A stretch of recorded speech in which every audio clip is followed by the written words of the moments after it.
여러분 안녕하십니까? 나눔과 배려를 실천하는 복지TV 전북방송이 5월 13일 화요일에 보내드린 이슈 브리핑 전북입니다. 전주 완주 통합 논의 과정에서 가장 반대 목소리를 높이는 그룹이 바로 농민들입니다. 도시인 전주와 통합이 될 경우 농업 관련 예산과 정책이 후순위로 밀릴 수 있다는 우려 때문입니다. 이러한 점을 감안해 전주시가 농민들의 마음을 얻기 위한 농업 분야 상생 방안을 내놓았습니다.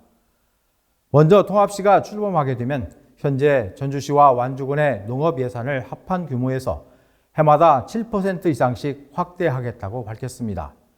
이럴 경우 2030년 농업 예산은 현재 완주군 예산의 2.3배인 2,500억 원 가까이 늘어나게 됩니다.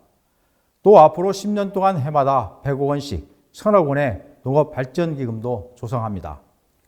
농업정책을 총괄하는 농업정책국도 신설하기로 했는데요. 시청사 이전과 광역생활권 구축에 이어 농업 분야까지 구체화한 통합 상생 방안.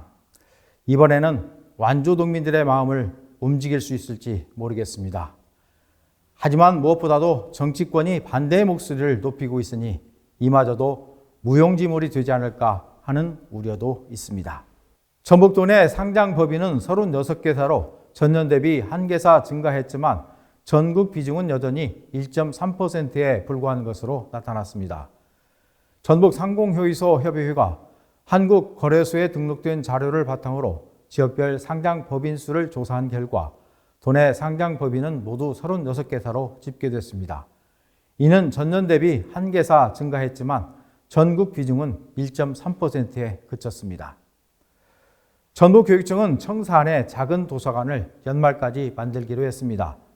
작은 도서관은 15억 원가량을 들여 청사 안에 1, 2층 노비 공간에 조성됩니다.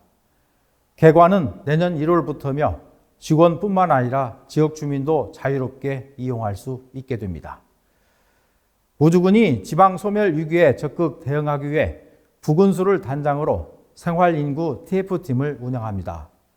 생활인구 TF팀은 인구 유입과 문화체육, 관광행사, 마케팅, 홍보 등 5개 분야 19개 팀장급으로 실무진을 구성했습니다. TF팀은 주민등록 인구뿐만 아니라 외국인 등록 인구, 체류 인구를 포함하는 생활인구 증대를 목표로 이를 위해 데이터 기반 분석과 부서 간 협력 강화를 통한 사업 발굴에 매진하게 됩니다. 완주문화재단이 한국관광공사가 주관한 지역 주도형 관광 서비스 경쟁력 강화 공모사업에 최종 선정됐습니다. 재단은 이번 선정으로 국비 등 모두 1억 6천만 원의 예산을 확보하고 올 5월부터 12월까지 완주형 관광 콘텐츠 개발에 나섭니다.